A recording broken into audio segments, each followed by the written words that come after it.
नमस्कार दोस्तों, मेरा नाम अभय कुमार है और आज आप जुड़ चुके हैं मेरे साथ मेरे यूट्यूब चैनल जिसका नाम है मिस्टर पॉल।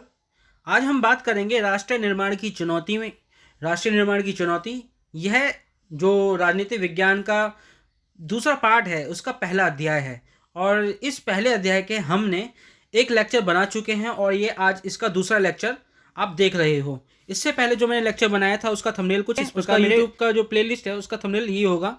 आपको यहाँ पर जाकर टैप करना है और उस पूरी वीडियो को देखना है ताकि आपको पीछे की बातें समझ में आ सके। तो अब हम बात करते हैं रजवाड़ों के विलय से संबंधित क्या समस्याएं भारत के सामने आई थी। जब भारत आज़ाद हुआ था तो भारत के सामने क्या क्या चुनौतियां थी, उनमें से एक समस्या रजवाड़े थे। क्योंकि भारत में रजवाड़े जो थे ना, उन्होंने रजवाड़े जो थे अंग्रेजी की हुकूमत को रजवाड़ों के द्वारा स्वीकार कर लिया था। रजवाड़े मीन्स जो राजा थे, जो भारत के अंदर जिनकी रियासतें थी, जो राजा लोग थे, उन्होंने किसकी हुकूमत को स्वीकार कर रखा था? अंग्रेजों की हुकूमत को। मान के चलो भारत दो तरह से था, आप इसे दो तरह से देख सकते हो। एक भारत तो वो जहाँ पे अंग्रेजों ने सीधे तौर पे कंट्रोल करा हुआ है, डायरेक्ट कंट्रोल था। एक एक भारत वो है, यानी भारत के अंदर की बात चल रही है बच्चों। एक भारत के अंदर ऐसा हिस्सा है जहाँ पे सीधे तौर पे नहीं परंतु इनडायरेक्टली अंग्रेजों का शासन है। किसका बच्चे? अंग्रेजों का शासन है।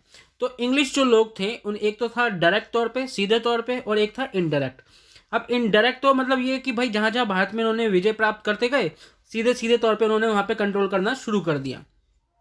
और इनडायरेक्ट भारत वो था भारत के अंदर अंग्रेजों के कंट्रोल में कि जो रजवाड़े थे उन्होंने अंग्रेजों की हुकूमत को स्वीकार कर लिया था। और अंग्रेज जो लोग थे वो सीधे तौर पे तो नहीं, हाँ, जो राजा थे उनके द्वारा भारत को चला रहे थे। तो ये सिचुएशन थी भारत की। तो आप बच्चे, आपको समझ में आ रहा होगा कि भारत जो था अंग्रेजों के समय में दो तरह से देखा जा सकता है। एक तो था डायरेक्ट तौर पे कि सीधे तौर पे अंग्रेजों का कंट्रोल था भारत के अंदर, और एक भारत वो है जहाँ पर आप देखोगे कि इनडायरेक्टली कंट्रोल है। यानी रजवाड़े जो थे, जो राजा लोग थे, उन्होंने हुकूमत स्वीकार कर रखी थी किसकी? अंग्रेजों की। जो फैसला ऊपर से अंग्रेजों को आता था वो अप्लाई नीचे जो राजा लोग होते थे अपने क्या कहते हैं रियासतों में अप्लाई करते थे, उसे लागू करते थे। तो इसी चीज़ को हमें समझना है। और भारत के अंदर इन रजवाड़ों की संख्या बच्चे 565 थी। आपको दिख रहा होगा यहाँ पे 565 रजवाड़े थे। तो आइए इसी चीज़ को हम इसे ध्यान में रखते हुए पढ़ते हैं और समझने की कोशिश करते हैं कि किस प्रकार से भारत के अंदर रजवाड़ों की स्थिति थी। रजवाड़ों का विलय, पहली बात तो ये कि भारत के अंदर ये रजवाड़े आए कैसे, इतनी बड़ी बात रहा। यानी 565 रजवाड़े थे। ध्यान रखना बच्चे, एग्जाम में ये पूछा जाता है कि भारत में कितने रजवाड़े थे स्वतंत्रता के समय, ठीक है? तो 565 रजवाड़े थे। तो इनको भारत में विलय मतलब समझ में आता है आपको? भारत के अंदर शामिल कैसे किया गया इन रजवाड़ों को? तो जब भारत स्वतंत्र हुआ, यानी जब स्वतंत्रता प्राप्त कर ली, तो पहले भारत दो भागों में बटा हुआ था, ब्रिटिश भारत और देसी रियासतें। मैंने अभी आपको बताया था, एक वो भारत है जहाँ पर अंग्रेजों ने सीधे तौर पे कंट्रोल कर रखा है, और एक वो भारत है जहाँ पे देसी रियासतें थी, परंतु इन देसी रियासतों ने किसकी हुकूमत को स्वीकार कर रखा था? अंग्रेजों की हुकूमत को स्वीकार कर रखा था। समझ में आ रहा है बच्चे आपको? तो इन देसी रियासतों की संख्या कितनी थी बच्चे? बहुत बड़ी संख्या थी, जो कि 565 थी। यानी 565 संख्या जो थी भारत के अंदर रियासतों की थी। आप कल्पना कीजिए, अगर ये 565 रजवाड़े भारत के अंदर शामिल ना होकर अपना खुद का ये एक स्वतंत्र अस्तित्व बना लेते, यानी खुद का अपना देश बना लेते, जो आप अपना नक्शा भारत का देखते हो, क्या उसे आप ऐसे ही देखते? जो हमारा प्यारा भारत, जिसे आज के टाइम में हम कह सकते हैं कि इतना खूबसूरत देश है, क्या 565 रजवाड़े उस समय अलग हो जाते तो क्या आज हमें ऐसी पिक्चर दिखती मैप की जो आज हमें दिख रही है? अगर उस समय 565 रजवाड़े अलग हो जाते तो ये अपने आप में बड़ा चैलेंज है बच्चे। इसे ऐसे समझने की कोशिश करो, ये बड़ी चुनौती है कि कैसे इन 565 रजवाड़ों को भारत में शामिल किया गया। ये अपने आप में बड़ा चैलेंज है, ठीक है? तो यहाँ तक बात समझ में आई होगी कि स्वतंत्रता प्राप्ति से पहले जो है भारत दो भागों में था। एक तो सीधे तौर पर अंग्रेजों के कंट्रोल में था, और दूसरा देसी रियासतें थी, और इन देसी रियासतों ने भी किसकी हुकूमत को स्वीकार कर रखा था? अंग्रेजों की हुकूमत को स्वीकार कर रखा था। और तीसरा पॉइंट क्या है यहाँ पे? 565 रजवाड़े थे भारत के अंदर। ये बड़ी संख्या है यहाँ पर। समझ में आ रहा होगा आपको? आगे बढ़ते हैं, ठीक बच्चे? रियासतों के शासकों को मनाने समझाने में सरदार वल्लभ भाई पटेल गृह मंत्री ने, जो कि उस समय के गृह मंत्री थे, होम मिनिस्टर थे। आज के समय में बच्चे होम मिनिस्टर कौन है? अगर आपको पता है तो ज़रूर बता सकते हो। ठीक है, तो उस समय होम मिनिस्टर सरदार वल्लभ भाई पटेल थे और इनके द्वारा भारत के अंदर जो रियासतें थे ना, उनको मनाने समझाने का काम किया गया। यानी आप कह सकते हो इन 565 रजवाड़ों को भारत में शामिल करने में किसका बड़ा योगदान दिखता है? सरदार वल्लभ भाई पटेल का। इसलिए इन्हें आयरन मैन की भी भूमिका में देखा जाता है, यानी एक लौह पुरुष के तौर पे भी देखा जाता है। इनको उपाधि दी जाती है लौह पुरुष की। ये ध्यान रखना बच्चों, एग्जाम में पूछा जाता है कि लौह पुरुष या आयरन मैन किसे कहा जाता है? सरदार वल्लभ भाई पटेल। सरदार वल्लभ भाई पटेल कौन किस पोस्ट पर थे? वो होम मिनिस्टर में थे, यानी गृह मंत्री थे। तो रियासत के शासकों को मनाने और समझाने में, यानी भारत में इन जो रजवाड़े थे उनको भारत के अंदर शामिल करना था। तो इन रजवाड़ों को अगर भारत में शामिल करना था तो सरदार वल्लभ भाई पटेल इस भूमिका में थे कि कैसे ना कैसे करके इन शासकों को, इन रियासतों को कैसे भारत में शामिल करना है। ऐतिहासिक भूमिका निभाई, इन्होंने काफ़ी बड़ी भूमिका निभाई ऐतिहासिक तौर पे, और अधिकतर रजवाड़ों को उन्होंने भारतीय संघ में यानी भारत में शामिल होने के लिए राजी कर लिया गया था। आ रही है बात समझ में आपको बच्चे? ठीक है, आगे बढ़ते हैं। अब यहाँ पे बता रहा है कि देशी रियासतों की 3 अहम बातें थीं। ठीक, अधिकतर रजवाड़ों के लोग भारतीय संघ में होना चाहते थे, यानी अधिकतर रजवाड़े यानी 565 रजवाड़े हैं। आधे से अधिक रजवाड़े जो थे किस में शामिल होना चाहते हैं? हमारे प्यारे भारत में उस समय शामिल होना चाहते थे। उनका पहला प्राथमिकता क्या थी? किस देश में जाना चाहते हैं? भारत में जाना चाहते हैं। तो अधिकतर रजवाड़ों के लोग भारतीय संघ में शामिल होना चाहते थे। और दूसरी बात कौन सी थी अहम? भारत सरकार कुछ इलाकों को थोड़ी स्वायत्तता देने के लिए तैयार थी, यानी उन्हें कुछ विशेष स्वायत्तता, मतलब हो सकता है स्पेशल ट्रीटमेंट, यानी विशेष सुविधा या विशेष स्वतंत्रता देने की बात की जा रही है। यानी स्वतंत्रता, यानी कुछ खास स्वतंत्रता देने की बात की जा रही है। यानी अगर भारत में ऐसे रजवाड़े आते हैं जो समस्या पैदा कर रहे हैं तो उनको समस्या ना हो, इसलिए उन्हें हमने क्या दी? स्वायत्तता दी। जैसे जम्मू एंड कश्मीर, आपको पता ही है कि 370 कब हटाई गई थी। अगर आपको प्लीज़ पता है तो आप उससे मेरे कमेंट बॉक्स में बता सकते हो। तो भारत सरकार कुछ इलाकों को थोड़ी स्वायत्तता देने के लिए तैयार थी। स्वायत्तता समझ में आता है ना, कि भाई कुछ विशेष सुविधा भारत के अन्य राज्यों के मुकाबले। ठीक है, आगे बढ़ते हैं। यहाँ पे है तीसरा अहम बिंदु कि विभाजन की पृष्ठभूमि में विभिन्न इलाकों के सीमांकन के सवाल पर खींचातान जोर पकड़ रही थी। अब ये है क्या?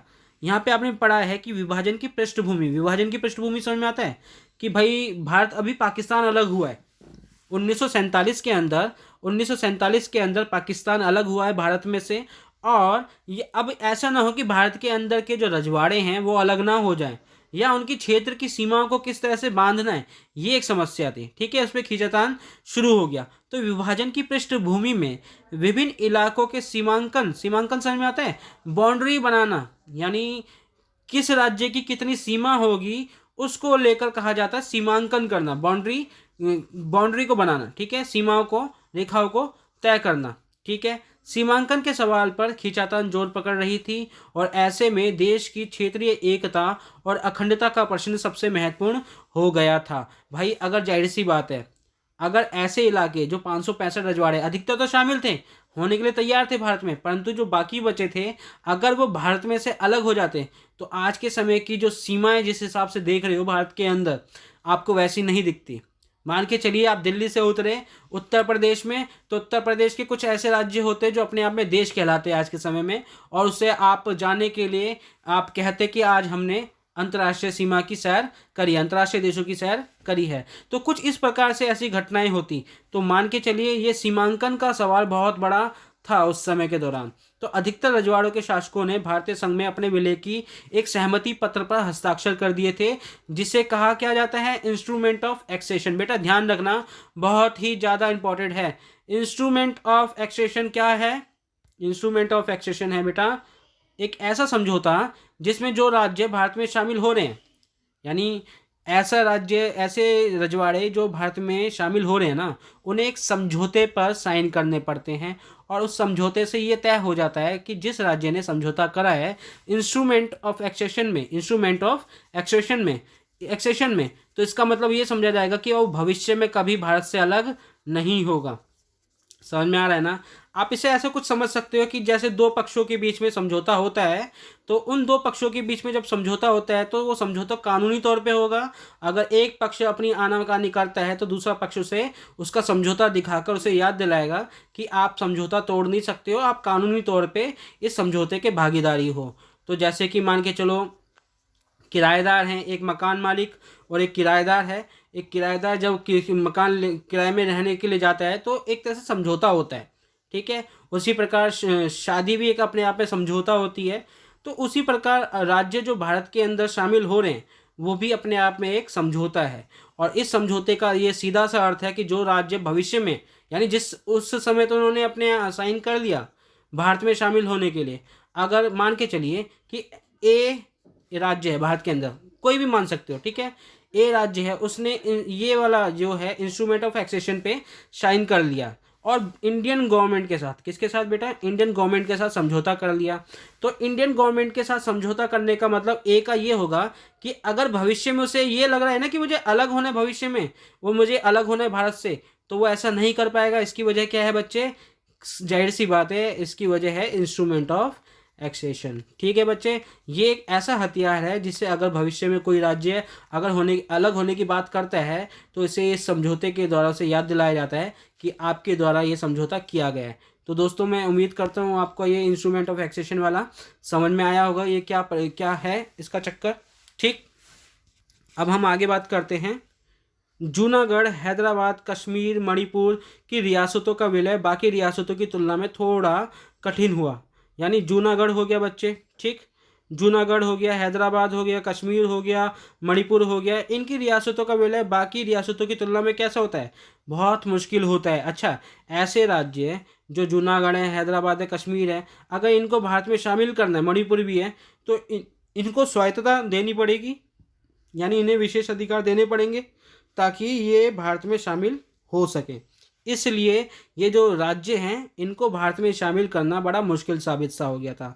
अब हम एक एक करके बात करते हैं। हैदराबाद की क्या समस्याएं थी, हैदराबाद का विलय भारतीय संघ में किस प्रकार से हुआ, इसको समझने की कोशिश करते हैं, ठीक बच्चे। यहाँ पे बात कर रहा है हैदराबाद का विलय, हैदराबाद का विलय, ठीक। हैदराबाद के शासक को निज़ाम कहा जाता था, क्या कहा जाता था, हैदराबाद के शासक को निज़ाम कहा जाता था, जिन्होंने भारत सरकार के साथ नवंबर 1947 में एक साल के लिए यथास्थिति बहाल रहने का समझौता किया। इसको मैं अभी डिकोड करता हूँ, इसका मतलब है क्या। देखिए, ये जो हैदराबाद का निज़ाम जो है ना, हैदराबाद के शासक को निज़ाम कहा जाता है। निज़ाम ध्यान रखना, हैदराबाद में निज़ाम कहा जाता है, जैसे राजा राजा कहा जाता है ना एक शासक को, उसी प्रकार राजा को निज़ाम भी कहा जाता है, शासक को निज़ाम भी कहा जाता है, जो कहाँ का था, हैदराबाद का था, ठीक। उन्होंने, यानी किन्होंने, निज़ाम ने भारत सरकार के साथ नवंबर 1947 में एक साल के लिए यथास्थिति बहाल रखने का समझौता किया। यानी यथास्थिति का मतलब होता है जैसी कंडीशन है वैसी ही कंडीशन रहे, यानी जो रजवाड़े हैं, जो क्या कहते हैं, हैदराबाद का जो निज़ाम है वो निज़ाम ही रहे, इसकी पोजीशन में किसी प्रकार की परिवर्तन ना हो और इसके शासन व्यवस्था में किसी प्रकार का परिवर्तन ना हो, जो जैसी चीज़ बनी है वो वैसी ही रहे, इसे यथास्थिति कहा जाता है, यथास्थिति कहा जाता है। तो यानी 1947 में नवंबर के महीने में, 1947 साल था, एक साल के लिए जो जैसी कंडीशन है वो वैसी वैसी व्यवस्था बनाए रखने के लिए क्या होता है, एक समझौता किया जाता है। Communist party of Hyderabad Congress नेतृत्व में किसान और महिलाओं के निज़ाम के खिलाफ आंदोलन शुरू किया। अभी कहने की कोशिश क्या कर रहा है, देखो यहाँ पे बात आ रही है, एक विद्रोह की शुरुआत हो रही है यहाँ पे, किसकी, विद्रोह की शुरुआत मानी जा रही है कम्युनिस्ट पार्टी और हैदराबाद कांग्रेस के नेतृत्व में।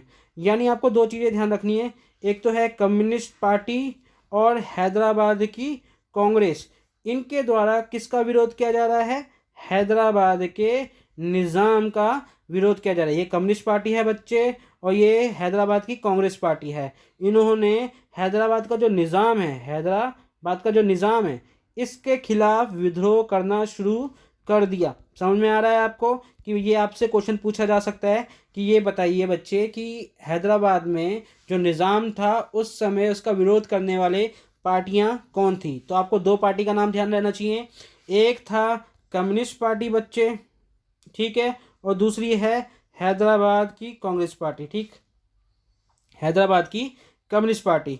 आ रही है बात समझ में आपको? ठीक है, आगे बढ़ते हैं। इसके नेतृत्व में किसान और महिलाओं के निज़ाम के खिलाफ आंदोलन शुरू किए गए। यानी अब कम्युनिस्ट पार्टी और हैदराबाद के साथ साथ कौन कौन जुड़ते चले गए? महिलाएं जुड़ती चले गई। ठीक है, महिलाएं जुड़ती चले गई। निज़ाम के खिलाफ आंदोलन शुरू हुआ। इस आंदोलन को कुचलने के लिए निज़ाम ने एक अर्धसैनिक रजाकार को लगाया। अब अच्छा, ये बात बड़ी इंपॉर्टेंट है, एग्जाम में पूछ ली जाती है, आपको ध्यान रखना है बच्चे कि महिलाएं ये सब इकट्ठे हो गए, किसके खिलाफ हो गए? हैदराबाद के निज़ाम के खिलाफ हो गए। ये सब चाहते थे कि भारत संघ में शामिल होना। ठीक है, और हैदराबाद का निज़ाम भारत में संघ में शामिल नहीं होना चाहता था। अब ये आंदोलन हो रहा है, आंदोलन के खिलाफ अब जैसे एक्शन हुआ है, अब रिएक्शन भी होगा। अब रिएक्शन किसके द्वारा होगा? रिएक्शन होगा बच्चे अब क्या कहते हैं, निज़ाम के द्वारा। अब निज़ाम जो है क्या काम करेगा? इस आंदोलन को कुचलने के लिए, इस आंदोलन को दबाने के लिए निज़ाम ने एक अर्धसैनिक बल रजाकार को लगाया। किसको लगाया बेटा? अर्धसैनिक बल रजाकार। अर्धसैनिक का मतलब होता है जो प्रॉपर ट्रेनिंग नहीं लेते हैं। किसके ऊपर? सैनिक। ये प्रॉपर ट्रेन वो नहीं होते हैं, सैनिक नहीं होते हैं, आधे सैनिक होते हैं। मान के चलो ये किराए के सैनिक हैं। ठीक है, तो ये अर्धसैनिक जो लोग थे, अर्धसैनिक जो बल था, इन्हें रजाकार भी कहा जा रहा है। बेटा ध्यान रखना, पिछले साल प्री बोर्ड में भी आया था और अक्सर मेन एग्जाम में भी ये पूछ लिया जाता है, रजाकार कौन थे? तो रजाकार हैदराबाद के जो निज़ाम थे उनके द्वारा भेजे गए ऐसे अर्धसैनिक बल थे जिनका काम था जो आंदोलन चल रहा था उसको दबाना। ठीक है, इन्हें रजाकार कहा जाता है। तो रजाकार को लगाया गया इस काम में। किस काम में? कि भाई इस आंदोलन को कुचलना है। इसके जवाब में भारत सरकार ने सितंबर 1948 में सैनिक कार्रवाई के द्वारा निज़ाम को आत्मसमर्पण करने के लिए मजबूर किया। इस प्रकार हैदराबाद रियासत का भारतीय संघ में शामिल होना पड़ा। समझ में आ रहा है बच्चे आपको? कि देखो, हैदराबाद की कम्युनिस्ट पार्टी, ठीक है, और सॉरी कम्युनिस्ट पार्टी हो गई और हैदराबाद की कांग्रेस पार्टी हो गई, ये दोनों खड़े होती है पार्टियां किसके खिलाफ? हैदराबाद के शासक के निज़ाम के खिलाफ। और फिर आंदोलन होना शुरू होता है, आम बच्चे आम जनता जुड़ने शुरू होते हैं, महिलाएं और आम जनता जुड़ना शुरू होते हैं। फिर इसकी प्रतिक्रिया में जो क्या कहते हैं, निज़ाम जो है इस आंदोलन को दबाने के लिए किसको बुलाता है? ये रजाकार को बुलाता है। किसको बुलाता है बच्चे? अर्धसैनिक बल होते हैं रजाकार, इनको लगाता है। और इसके जवाब में भारत सरकार सितंबर 1948 को सैनिक कार्रवाई के द्वारा निज़ाम को आत्मसमर्पण करने के लिए मजबूर कर देती है। समझ में आ रहा है ना बच्चे? देखो, एक्शन रिएक्शन, पहले किसने एक्शन करा? हैदराबाद की कांग्रेस पार्टी और कम्युनिस्ट पार्टी के द्वारा। फिर एक्शन किसके द्वारा हो रहा है? क्या कहते हैं, हैदराबाद के निज़ाम के द्वारा हो रहा है। फिर एक्शन किसके द्वारा हो रहा है? फिर एक्शन हो रहा है सरकार के द्वारा, भारतीय संघ की सरकार के द्वारा। और आपको ध्यान रखना है बेटा, ये आपको याद रखना ही होगा कि सितंबर 1948 को सैनिक कार्रवाई के द्वारा निज़ाम को आत्मसमर्पण करने के लिए मजबूर किया गया और इस प्रकार हैदराबाद रियासत का भारतीय संघ में विलय हो गया। तो इस तरह से आप कह सकते हो भारतीय संघ में हैदराबाद शामिल हो जाता है। अब हम बात करते हैं मणिपुर की रियासत का विलय। किस प्रकार से भारत में इसका रियासत का विलय होता है? मणिपुर रियासत जो भारत के नॉर्थ ईस्ट का हिस्सा है ना, तो मणिपुर का आंतरिक स्वायत्तता बनी रहे इसको लेकर महाराजा बोधचंद्र सिंह, बेटा ये ध्यान रखना, महाराजा बोधचंद्र सिंह कौन है? ये मणिपुर के महाराजा थे। कौन थे बेटा? महाराजा थे, महाराजा बोधचंद्र सिंह। वह भारत सरकार के विलय के सहमति पत्र पर हस्ताक्षर हुए। अच्छा, एक और क्वेश्चन मैं पूछना चाहता हूँ, जो राज्य, जो ऐसे रजवाड़े जो भारतीय संघ में शामिल होना चाहते हैं उनके लिए समझौता पत्र पे जो हस्ताक्षर किया गया था, उस समझौते पत्र का नाम क्या है? उस समझौते पत्र का नाम क्या है बेटा? अगर आपको याद हो, अभी मैंने पढ़ाया तो बता सकते हैं आप कमेंट बॉक्स में। ठीक है, आगे बढ़ते हैं। मैंने पढ़ाया हुआ है, इसे ध्यान रखना, आप इससे फिर से पीछे करके आप देख सकते हो। ठीक, तो महाराजा बोधचंद्र सिंह व भारत सरकार के बीच क्या होता है बच्चे? एक विलय के लिए सहमति पत्र पर हस्ताक्षर होता है। जनता के दबाव में जून 1948 में निर्वाचन करवाया गया। क्या करवाया जाता है? 1948 में एक चुनाव करवाया जाता है। इस निर्वाचन के फलस्वरूप संवैधानिक राजतंत्र कायम हुआ। क्या हुआ यहाँ पर? यानी राजा होगा संविधान के दायरे में होगा। किसके दायरे में होगा? संविधान के दायरे में होगा। जैसे ब्रिटेन में आपने 11वीं क्लास में समझा है ना बेटा कि राजतंत्र व्यवस्था कैसी होती है ब्रिटेन के अंदर, कि संविधान भी है और राजा भी है। ठीक है, और वहाँ पे पीएम भी है। तो संवैधानिक राजतंत्र व्यवस्था यहाँ पे कायम हुआ। कब के हिसाब से? 1948 में जब चुनाव करवाया गया, वहाँ पर एक प्रतिनिधि आम जनता का भी है और वहाँ का राजा भी है जो वहाँ पे वंशानुगत है। और जो राजा होगा ना बेटा, राजा बंधा होगा संविधान के दायरे से, इसलिए इसे संवैधानिक राजतंत्र कहा जाता है। इसलिए संवैधानिक राजतंत्र कायम हुआ और मणिपुर भारत का पहला भाग है जहां सार्वभौमिक वयस्क मताधिकार के सिद्धांत को अपनाकर जून 1948 में चुनाव हुए थे। आपको ये बड़ा बेटा ध्यान रखना है, ये तो पूछा ही जाता है कि ऐसा कौन सा भारत का पहला राज्य है जहां पर सार्वभौमिक वयस्क मताधिकार के आधार पर चुनाव होते हैं। उसका नाम क्या है बेटा? मणिपुर। ध्यान रख लो, कॉपी हो, पेन हो, अगर नहीं हो तो निकाल लो, इसे नोट डाउन कर लो ताकि आपके एग्जाम में काफ़ी काम आ सके, इसे आपको ज़्यादा मेहनत ना करना पड़े इसे समझने के लिए। तो जून 1948 में चुनाव हुए थे। कौन से चुनाव? सार्वभौमिक वयस्क मताधिकार के आधार पे आम चुनाव हुए थे और ऐसा करने वाला मणिपुर जो है भारत का पहला राज्य बना। ओके, आगे बात करते हैं। अब हम बात करते हैं सरदार पटेल तथा राष्ट्रीय एकता। सरदार पटेल के बारे में हम जानकारी प्राप्त करते हैं कि सरदार पटेल की भूमिका किस तरह से रही है भारत को एक करने में। सरदार पटेल तथा राष्ट्रीय एकता, भारत के पहले उप प्रधानमंत्री, ये भारत के पहले क्या कहते हैं वाइस प्राइम मिनिस्टर भी थे, यानी उप प्रधानमंत्री भी थे, और भारत के पहले गृह मंत्री भी रह चुके हैं। तो भारत के उप प्रधानमंत्री तथा गृह मंत्री सरदार वल्लभ भाई पटेल 1918 के खेड़ा सत्याग्रह तथा 1928 के बारदोली सत्याग्रह के पश्चात स्वतंत्रता आंदोलन के प्रमुख नेता के रूप में उभरे। देखो बच्चे, दो आपको आंदोलन ध्यान रखने ही होंगे, ठीक है। एक तो कौन सा है? खेड़ा सत्याग्रह, ठीक, खेड़ा सत्याग्रह जो कि 1918 में हुआ था, और 1928 में बारदोली सत्याग्रह। बारदोली कहाँ गया यार, कैसे होता है? हाँ, बारदोली सत्याग्रह जो था, इसके आधार पर भी आप कह सकते हो ये सत्याग्रह हुआ था यहाँ पे। और यहाँ पे इनके प्रमुख नेता कौन थे? इनके प्रमुख नेता थे सरदार वल्लभ भाई पटेल थे। बच्चे समझ में आ रहा होगा आपको। एक तो है सत्याग्रह, खेड़ा सत्याग्रह, और दूसरा है बारदोली सत्याग्रह। देखो, इनमें आपको मैं याद करवा देता हूँ। सत्याग्रह तो कॉमन है, यहाँ पे खेड़ा में भी सत्याग्रह है और बारदोली में भी सत्याग्रह है। आपको सत्याग्रह शब्द याद करने में मुश्किल नहीं होनी चाहिए, परंतु आपको दो चीज़ ध्यान रखनी है ना। एक तो खेड़ा और दूसरी बारदोली। यानी खेड़ा सत्याग्रह 1918 में हुआ था, पहले खेड़ा सत्याग्रह हुआ, फिर उसके 10 सालों बाद आप देखोगे 1928 में बारदोली सत्याग्रह हुआ। इसके बाद जो है सरदार वल्लभ भाई पटेल जो थे, उनकी पॉपुलैरिटी पूरे देश के अंदर हो गई, ठीक। स्वतंत्रता के समय रजवाड़ों के एकीकरण की समस्या राष्ट्रीय एकता व भारत की अखंडता के लिए बड़ी चुनौती थी। यानी रजवाड़ों को भारत के अंदर शामिल करना, ठीक है, यानी रजवाड़ों के एकीकरण की कैसे भारत के अंदर से एक करा जाए, ये पहली समस्या थी। और उसके साथ साथ समस्या थी राष्ट्रीय एकता व भारत की अखंडता के लिए बड़ी चुनौती थी। यानी रजवाड़ों को एक करना भारत की राष्ट्रीय एकता व अखंडता के लिए बड़ी चुनौती थी। अगर ये मान के चलिए, अगर रजवाड़े भारत के अंदर नहीं होते, अगर वो एक नहीं होते, तो क्या भारत की एकता बनी रहती? नहीं बनी रहती। क्या आज के समय का जैसे हम भारत देख रहे हैं, क्या वैसा बना रहता? नहीं देखता। ये अखंड नहीं होता, खंडित होता। इसलिए आज के टाइम में अखंड है। तो इसलिए अखंडता के लिए बड़ी चुनौती थी उस समय के दौरान।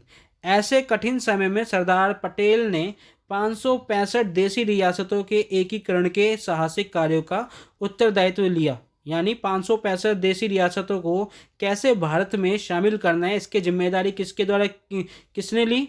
सरदार वल्लभ भाई पटेल के द्वारा ली गई। सभी देसी रियासतों के स्वतंत्र भारत में विलय को लेकर भारत में लौह पुरुष के नाम से, बेटा किसके नाम से? लौह पुरुष, मैंने पहले ही बताया था। लौह पुरुष मीन्स आयरन मैन, उनके नाम से भी ज़्यादा विख्यात सरदार पटेल का दृष्टिकोण साफ था कि वे भारत की क्षेत्रीय अखंडता को लेकर कोई समझौता नहीं करेंगे, यानी भारत को टूटने नहीं देंगे। ये उनका एक तरह से क्रिस्टल क्लियर, एक तरह से उनका नज़रिया था कि उन्हें करना क्या है, और उन्होंने भारत को टूटने नहीं दिया। और ये उनकी एक सैद्धांतिक विजयी थी, ठीक है, उनकी सैद्धांतिक जीत थी। तो सरदार पटेल का दृष्टिकोण साफ था, भारत की क्षेत्रीय अखंडता को लेकर कोई समझौता नहीं चाहते थे। उनके राजनीतिक अनुभव, यानी जो उनको पॉलिटिकल एक्सपीरियंस था, जो उन्होंने राजनीति में सीखा है, उसका इस्तेमाल उन्होंने भारत को एक करने में लगाया।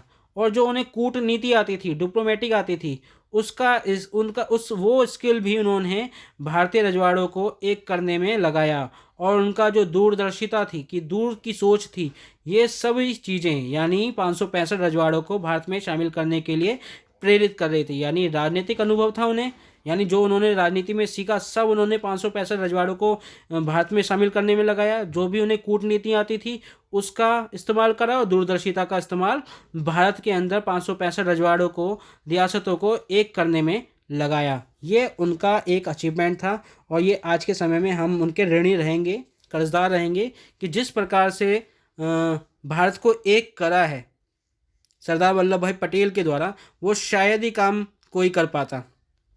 एक तो भारत की स्वतंत्रता प्राप्ति से पहले भारत में विलय के लिए अपनी सहमति दे चुकी थी। ठीक, सरदार पटेल को एकीकरण में मुख्य तीन तीन तीन राज्यों हैदराबाद, जूनागढ़ तथा कश्मीर द्वारा चुनौती का सामना करना पड़ा।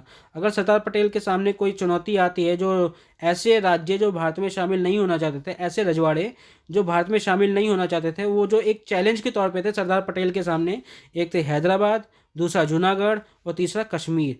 इन चुनौतियों का सामना करना पड़ा। इन्हीं के नेतृत्व में भारतीय सेनाओं ने हैदराबाद, जूनागढ़ को भारत में विलय के लिए तैयार किया, और पाकिस्तान की मंशा जो जिन्ना के विभाजनकारी द्विराष्ट्रीय सिद्धांत पर आधारित थी से भली भांति परिचित थे। अच्छा, पाकिस्तान तो चाहता था कि हम तो अलग हो गए हैं और भारत का भी भला ना हो तो वो अलग अलग भागों में टूट जाए, तो ऐसा भारत के अंदर सरदार वल्लभ भाई पटेल ने होने नहीं दिया। ठीक है, और कश्मीर पर राय अन्य नेताओं से भिन्न थी। कश्मीर को वो अपना ही एक अभिन्न हिस्सा मानते थे, और वो नहीं चाहते थे कि कश्मीर को स्वायत्तता देकर वो एक अलग स्वतंत्र राज्य या अलग से नियम कायदे कानून कश्मीर के अंदर हो। तो अलग से राय थी उनकी, किनकी? सरदार वल्लभ भाई पटेल की। हैदराबाद की भांति वे कश्मीर को भी सैन्य अभियान के द्वारा भारत में मिलाना चाहते थे।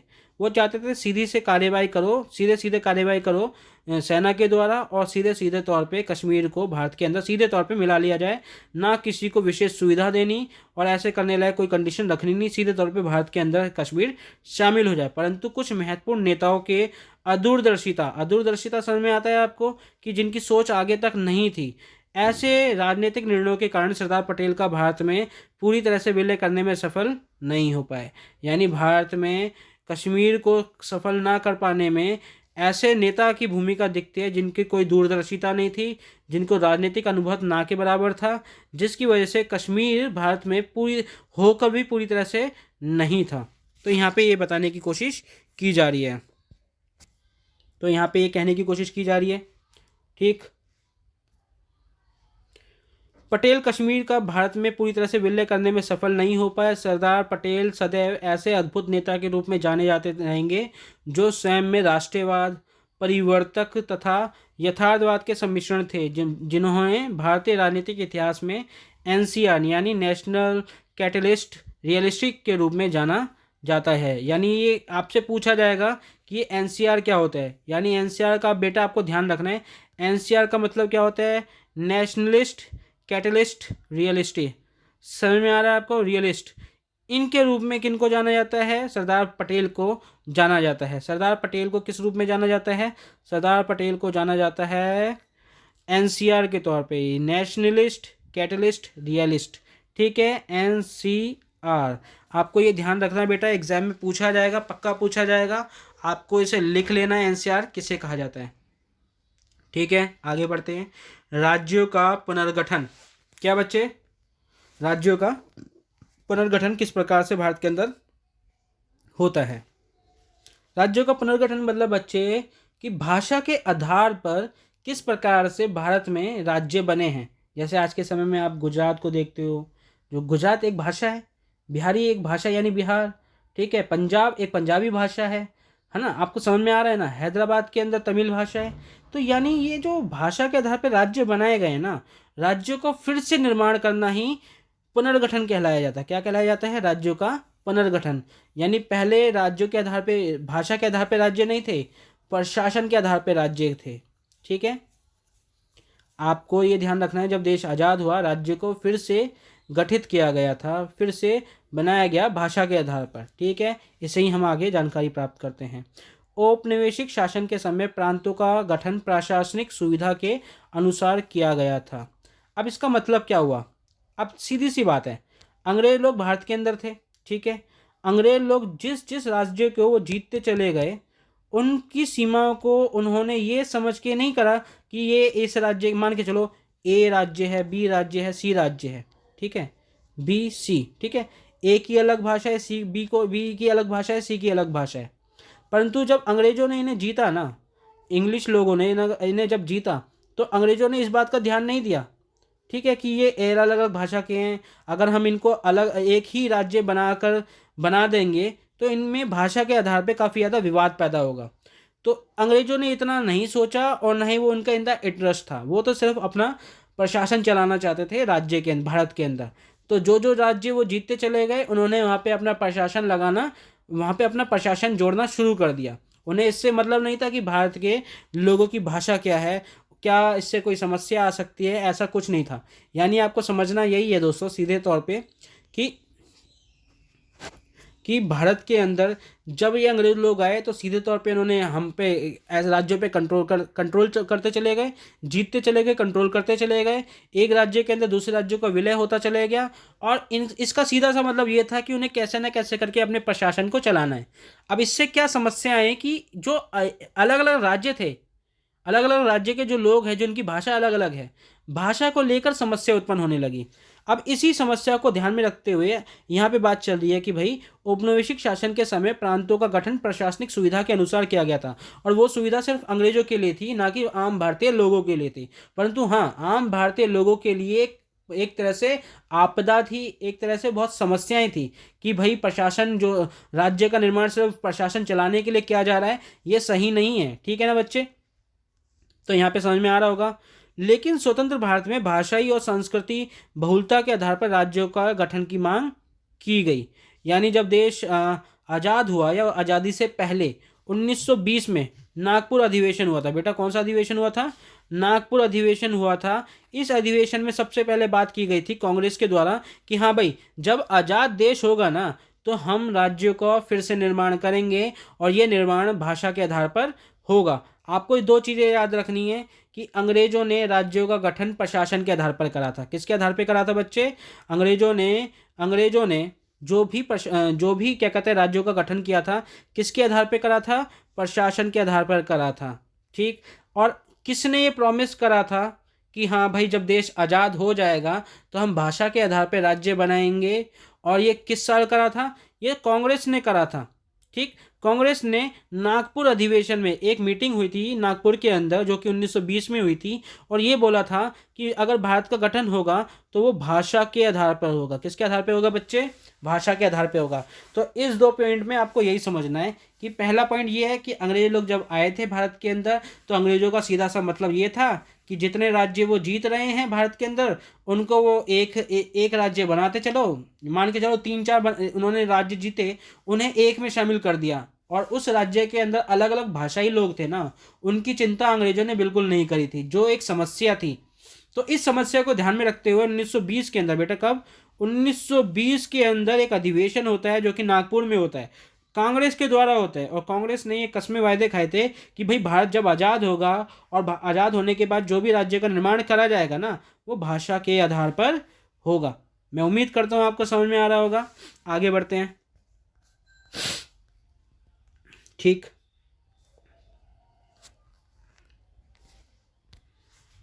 तेलुगु भाषी लोगों ने मांग की कि मद्रास प्रांत के तेलुगु भाषी इलाकों को अलग करके एक नया राज्य यानी आंध्र प्रदेश बनाया जाए। यानी तेलुगु भाषा के आधार पर किस राज्य की बात कर रही जा रही है, जो आज के समय में भी है? आंध्र प्रदेश। यानी तेलुगु भाषी लोगों ने ये डिमांड करना शुरू कर दी कि मद्रास प्रांत के तेलुगु भाषी इलाकों को अलग कर दिया जाएगा, और अलग करके एक क्या राज्य बनाया जाएगा? आंध्र प्रदेश।